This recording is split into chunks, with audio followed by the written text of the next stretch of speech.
Assalamualaikum warahmatullahi wabarakatuh, Bapak Ibu semua yang saya hormati dan teman-teman semua yang berbahagia. Perkenalkan, saya Albertoni, saya CGP Angkatan 7 Kabupaten Pekalongan. Dalam kesempatan ini saya akan menyampaikan koneksi antar materi modul 3.1 tentang pengambilan keputusan berbasis nilai-nilai kebijakan, nilai-nilai kebajikan sebagai seorang pemimpin. Hal ini saya buat dalam rangka memenuhi tugas sebagai calon guru penggerak Angkatan 7 Kabupaten Pekalongan. Mengajarkan anak menghitung itu baik, namun mengajarkan mereka apa yang berharga atau yang utama adalah yang terbaik. Teaching kids to count is fine, but teaching them what counts is best. Bob Talbert. Dari kutipan di atas, apa kaitannya dengan proses pembelajaran yang sedang Anda pelajari saat ini? Menurut saya, sebagai pengajar dan pendidik, kita sebaiknya membimbing murid-murid agar mereka menemukan kekuatan mereka sendiri sesuai dengan gaya dan minat belajarnya. Bukan langsung menyampaikan materi sementara murid-murid hanya menerima saja. Namun, saya sering mengalami dilema etika antara mengajarkan isi materi dan mengejar ketuntasan ataukah mengajarkan makna sesungguhnya agar dapat diterapkan dalam kehidupan sehari-hari yang tentunya membutuhkan waktu yang lebih lama. Dalam hal ini, kita dapat berpikir berdasarkan 4 paradigma berpikir dan 3 prinsip serta 9 langkah pengambilan keputusan agar kita dapat melakukan pengambilan keputusan yang tepat dan selalu berpihak pada murid.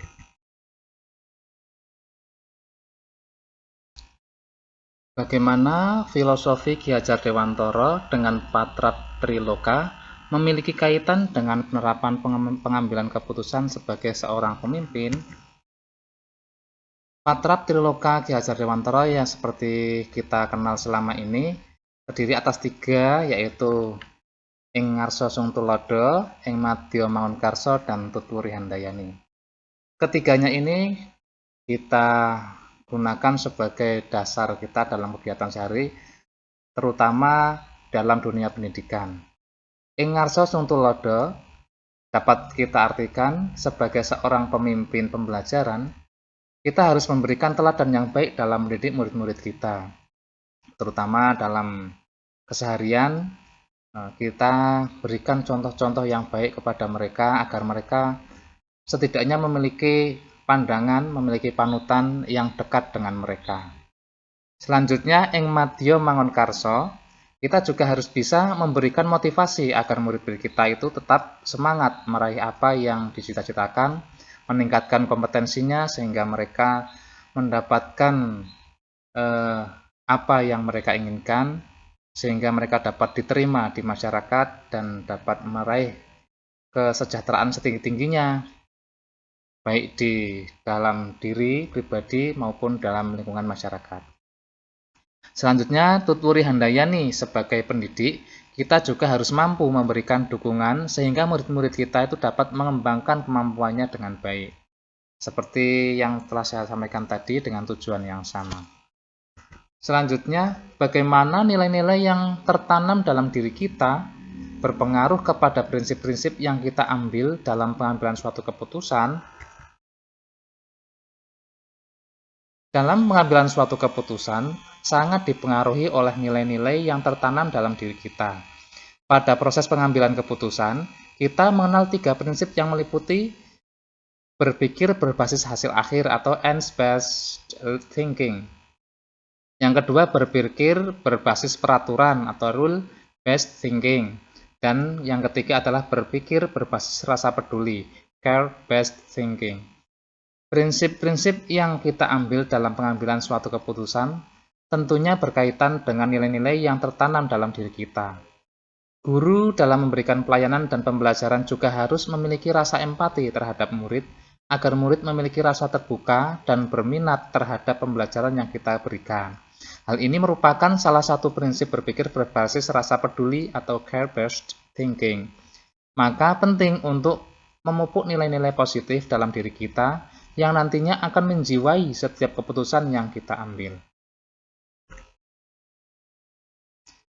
Lalu bagaimana materi pengambilan keputusan berkaitan dengan kegiatan coaching atau bimbingan yang diberikan pendamping atau fasilitator dalam perjalanan proses pembelajaran kita, terutama dalam pengujian pengambilan keputusan yang telah kita ambil. Apakah pengambilan keputusan tersebut telah efektif? Masihkah ada pertanyaan-pertanyaan dalam diri kita atas pengambilan keputusan tersebut? Hal-hal ini tentunya bisa dibantu oleh sesi coaching yang telah dibahas pada materi sebelumnya. Coaching adalah keterampilan yang sangat penting dalam menggali suatu masalah yang sebenarnya terjadi, baik masalah dalam diri kita maupun masalah yang dimiliki orang lain.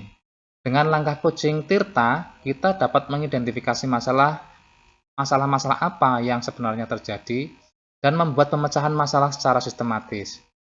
Konsep coaching Tirta sangat ideal apabila dikombinasikan dengan 9 langkah konsep pengambilan dan pengujian keputusan sebagai evaluasi terhadap keputusan yang kita ambil.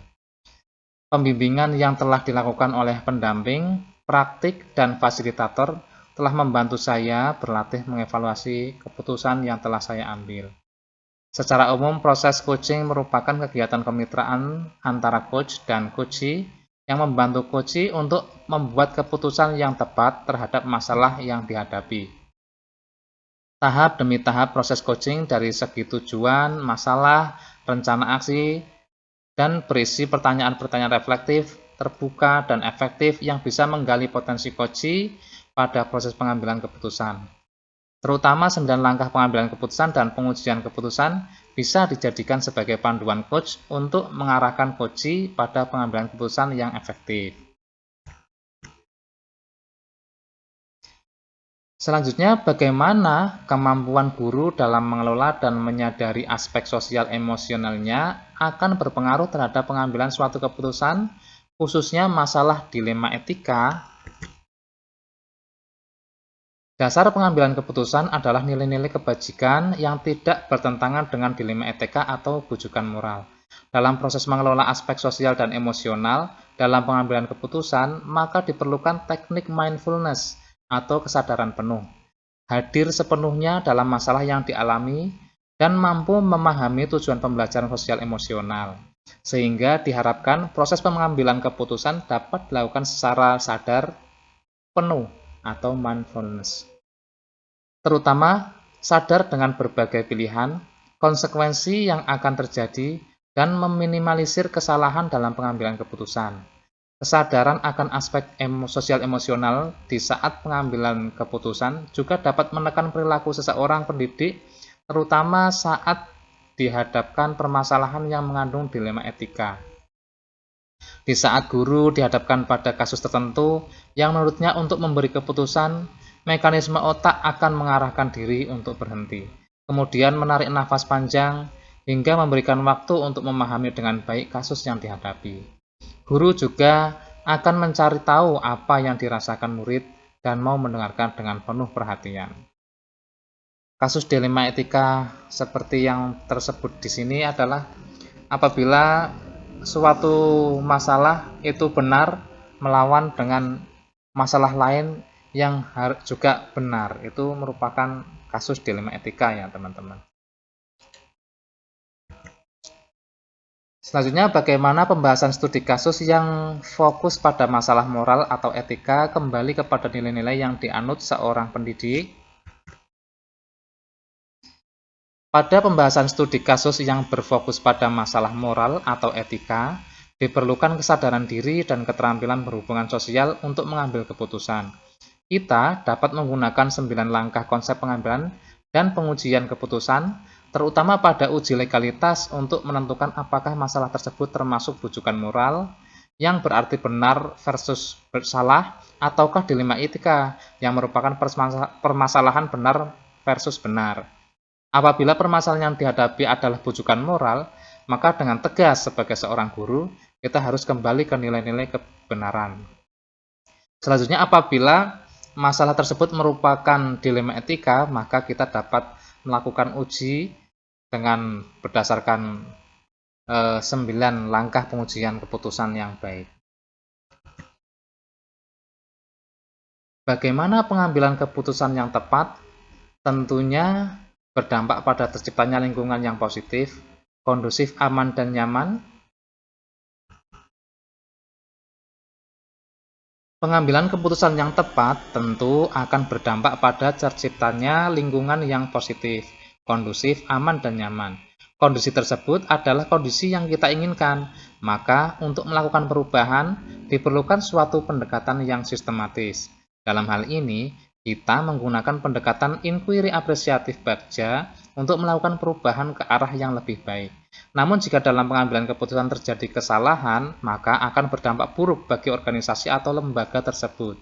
Sehingga dalam melakukan pengambilan keputusan harus berpedoman pada 4 paradigma berpikir, 3 prinsip, dan 9 langkah dalam proses pengujian dan pengambilan keputusan.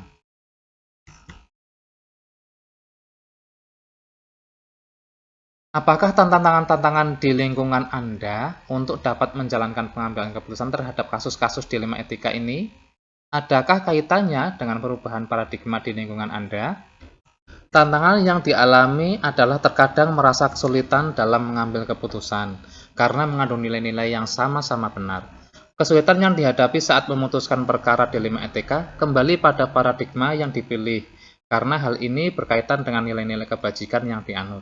Dalam memutuskan suatu kasus, akan dijumpai pertentangan pemilihan paradigma dilema etika karena adanya perbedaan nilai-nilai kebajikan yang dianut. Kendala lainnya yakni adanya perbedaan nilai-nilai kebajikan yang dianut sehingga menghasilkan keputusan dengan paradigma dilema etika yang berbeda pula. Hal ini akan berlanjut pada berbedanya pandangan di antara pihak-pihak yang terlibat dalam kasus yang mempersulit tercapainya kesepakatan. Kondisi tersebut tidak terlepas dari masalah perubahan paradigma di lingkungan di mana kasus terjadi. Apakah pengaruh pengambilan keputusan yang kita ambil ini dengan pengajaran yang memerdekakan murid-murid kita? Bagaimana kita memutuskan pembelajaran yang tepat untuk potensi murid kita yang berbeda-beda? Ada pengaruh pengambilan keputusan yang kita ambil ini dengan pengajaran yang memerdekakan murid-murid. Seorang guru harus bisa mengambil keputusan agar berpihak pada murid. Dengan pengambilan keputusan yang tepat akan dapat menciptakan pembelajaran yang merdeka, aktif, dan kreatif. Melalui pemetaan kebutuhan belajar murid dengan pembelajaran berdiferensiasi, yaitu melakukan diferensiasi konten, diferensiasi proses, dan diferensiasi produk.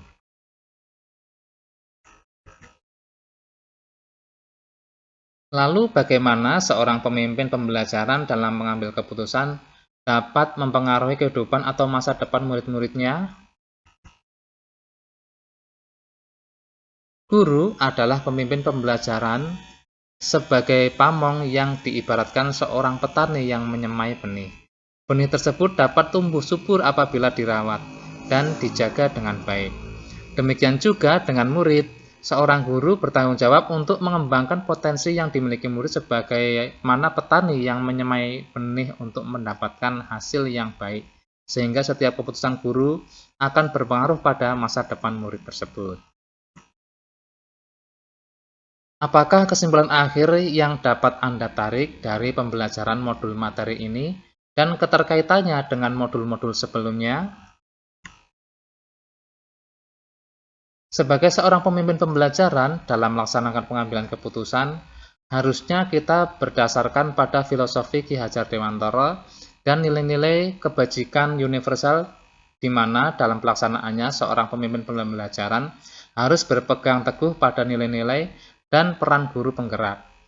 Pengambilan keputusan dapat diimbangi dengan proses coaching untuk melakukan pengujian yang tepat sehingga berpengaruh pada pembelajaran yang dilaksanakan, yaitu pembelajaran yang dapat mengakomodasi kebutuhan belajar murid melalui pembelajaran berdiferensiasi. Kondisi ini tentunya akan membuat sosial emosional anak lebih nyaman dan tercipta well-being. Sejauh mana pemahaman Anda tentang konsep-konsep yang telah Anda pelajari di modul ini, yaitu dilema etika dan bujukan moral, 4 paradigma pengambilan keputusan, 3 prinsip pengambilan keputusan, dan 9 langkah pengambilan dan pengujian keputusan. Adakah hal-hal yang menuntut Anda di luar dugaan?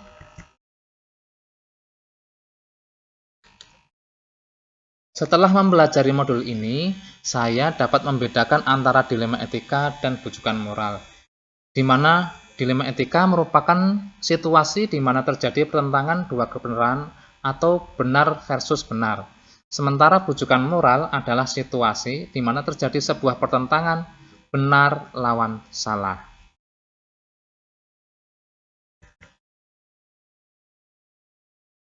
Empat paradigma pengambilan keputusan yaitu yang pertama individu lawan kelompok atau individual versus community. Yang kedua rasa keadilan lawan rasa kasihan atau justice versus mercy. Yang ketiga kebenaran lawan kesetiaan, truth versus loyalty.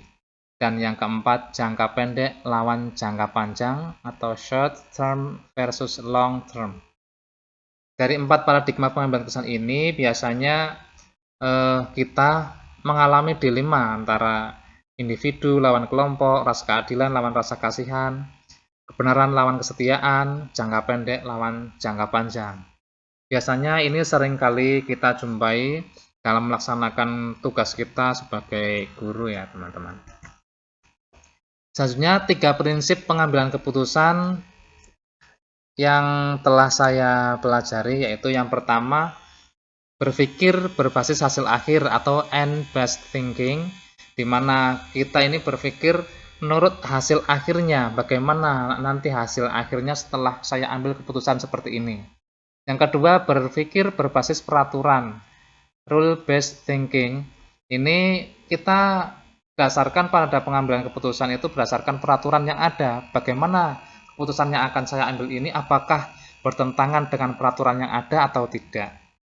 Selanjutnya yang ketiga adalah berpikir berbasis rasa peduli atau care-based thinking. Nah, di mana keputusan ini kita ambil berdasarkan kepedulian kita terhadap misalnya seseorang murid yang kasihan, tapi kalau kita kasihan kepada dia tapi bertentangan dengan keputusan yang ini, itu kita gunakan misalnya berbasis rasa peduli seperti ini. Jadi kita lebih mengutamakan kepedulian kita dalam menentukan keputusan kita. Selanjutnya 9 langkah yang dapat kita lakukan untuk menguji keputusan yang akan diambil dalam situasi dilema etika, yaitu seperti ini. Yang pertama, ini adalah 9 langkah yang sudah saya sebutkan dari awal tadi ya. Yang pertama yaitu mengenali bahwa ada nilai-nilai yang saling bertentangan. Yang kedua, menentukan siapa yang terlibat dalam situasi ini. Ketiga, mengumpulkan fakta-fakta yang relevan dalam situasi ini. Yang keempat, pengujian benar atau salah. Yaitu ini terdiri dari beberapa pengujian, yaitu yang pertama, uji legal. Uji legal ini dimaksudkan apakah masalah ini itu bertentangan dengan peraturan atau perundang-undangan yang berlaku. Yang selanjutnya, yang kedua adalah uji regulasi. Ini maksudnya apakah masalah yang ada ini bertentangan dengan kode etik dalam lingkungan kerja kita. Yang berikutnya adalah uji intuisi. Uji intuisi ini maksudnya apakah masalah ini ada yang salah, apakah ada yang salah dalam kasus tersebut. Dan selanjutnya uji publikasi. Seandainya keputusan yang saya ambil ini saya dipublikasikan ke dalam media sosial dan menjadi viral, apakah ada masalah terhadap itu? Apakah saya merasa keberatan, apakah saya merasa nyaman atau tidak begitu. Apabila kita tetap nyaman-nyaman saja, berarti masalah tersebut, keputusan kita itu sudah lolos uji publikasi. Yang berikutnya adalah uji panutan atau idola. Seumpama idola kita itu dalam masalah seperti ini akan mengambil keputusannya seperti apa Itu merupakan uji panutan atau idola. Yang kelima adalah pengujian paradigma benar atau salah. Ini kita dasarkan pada 4 paradigma berpikir saat pengambilan keputusan. Tadi ya sudah saya sampaikan di awal ya. Yang keenam adalah prinsip pengambilan keputusan. Ya, ini terkait dengan 3 prinsip pengambilan keputusan yang sudah saya sampaikan di awal tadi ya, sebelum ini. Yang ketujuh adalah investigasi trilema. Investigasi trilema ini merupakan investigasi tentang keputusan baru, ide baru yang belum pernah terpikir selama ini dari dilema yang kita rasakan. Misalnya ada 2 dilema dalam keputusan itu. Kemudian kita pikirkan apa ide baru yang belum pernah terpikirkan sehingga dalam dilema tersebut dapat kita jalankan dua-duanya umpamanya. Seperti itu ya. Yang kedelapan adalah buat keputusan. Nah, tentu dalam hal ini langsung kita setelah mengalami 7 analisis tadi baru kita buat keputusan. Apakah benar-benar sudah matang keputusan itu? Selanjutnya yang ke-9 adalah meninjau kembali keputusan yang kita ambil atau refleksikan. Apakah keputusan yang sudah ambil itu bagaimana dampaknya ke depan? Apakah tidak ada yang merasa dirugikan? Kalau sudah memang semuanya lolos, berarti keputusan yang sudah kita ambil tersebut memang sudah baik. Jadi kita tidak merasa bersalah lagi terhadap keputusan yang sudah kita ambil tersebut. Selanjutnya, hal yang tidak terduga adalah pada saat awal saya mempelajari dilema etika, saya merasa bimbang dalam menentukan sebuah kasus antara bujukan moral dan dilema etika. Terkadang ada juga kasus bujukan moral yang saya kategorikan sebagai dilema etika. Sehingga saya merasa keputusan saya selama ini itu cenderung kaku atau hanya berbasis pada peraturan saja, sehingga saya merasa kurang bijaksana lah dalam mengambil keputusan. Namun pada akhirnya saya menjadi tahu mana yang merupakan kasus dilema etika dan mana yang hanya kasus bujukan moral saja. Sebelum mempelajari modul ini, pernahkah Anda menerapkan pengambilan keputusan sebagai pemimpin dalam situasi moral dilema etika? Bila mana pernah, apa bedanya dengan apa yang Anda pelajari di modul ini?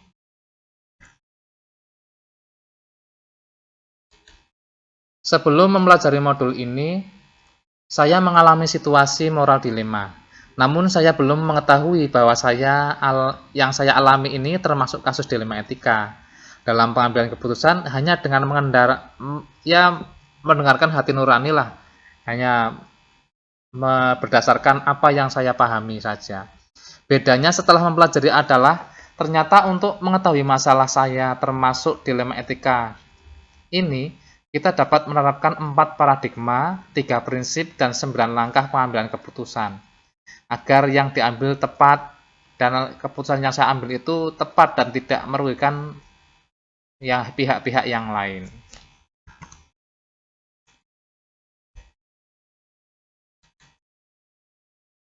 Bagaimana dampak mempelajari konsep ini buat Anda? Perubahan apa yang terjadi pada cara Anda dalam mengambil keputusan sebelum dan sesudah mengikuti pembelajaran modul ini? Dampak yang saya rasakan setelah mempelajari modul 3.1 ini, saya merasa lebih percaya diri dalam mengambil keputusan, terutama sebagai pemimpin pembelajaran. Karena saat ini saya belum menjadi kepala sekolah dan masih menjadi guru, maka terutama sebagai pemimpin pelajaran. Karena saya bisa mengambil keputusan dengan tepat atau efektif, karena sudah melalui proses pengujian keputusan yang terdiri dari 9 langkah tersebut. Walaupun saya juga harus tetap belajar dan sharing kepada teman-teman sejawat yang sudah berpengalaman untuk memastikan keputusan saya itu sudah sesuai atau tepat atau belum. Seberapa penting mempelajari topik modul ini bagi Anda sebagai seorang individu dan Anda sebagai seorang pemimpin? Pada modul 3.1 tentang pengambilan keputusan ini, sangat penting bagi saya sehingga saya mengambil keputusan yang tepat dan efektif, serta tidak gegabah dalam mengambil keputusan baik sebagai individu maupun sebagai pemimpin pembelajaran di sekolah. Sebelum saya mendapat pengetahuan tentang pengambilan keputusan ini, saya merasa bahwa banyak hal atau keputusan yang saya buat selama ini tidak berdasarkan alur pemikiran yang jelas dan terstruktur. Sehingga setelah mendapat materi di modul 3.1 ini, saya menjadi mengenal bagaimana prinsip pengambilan keputusan yang tepat, pola pengambilan keputusan, serta membedakan antara dilema etika dan bujukan moral, serta menggunakan 9 langkah pengambilan keputusan membuat saya semakin mantap dan percaya diri untuk bisa mengambil keputusan yang tepat. Walaupun saya harus lebih banyak lagi berlatih lagi dan belajar untuk melatih kemampuan pengambilan keputusan ini dan menerapkan ilmu yang sudah saya peroleh. Saya sangat bersyukur bisa mendapatkan pengetahuan bagaimana mengambil keputusan yang tepat melalui modul 3.1 ini. Dan akhir kata, saya ucapkan terima kasih kepada semua yang telah menyaksikan video ini. Mohon maaf yang sebesar-besarnya atas kekhilafan atau salah kata-kata saya apabila kurang berkenan di hati Anda semua. Saya pribadi mohon maaf yang sebesarnya. Terima kasih. Wabillahi taufiq wal hidayah. Wassalamualaikum warahmatullahi wabarakatuh.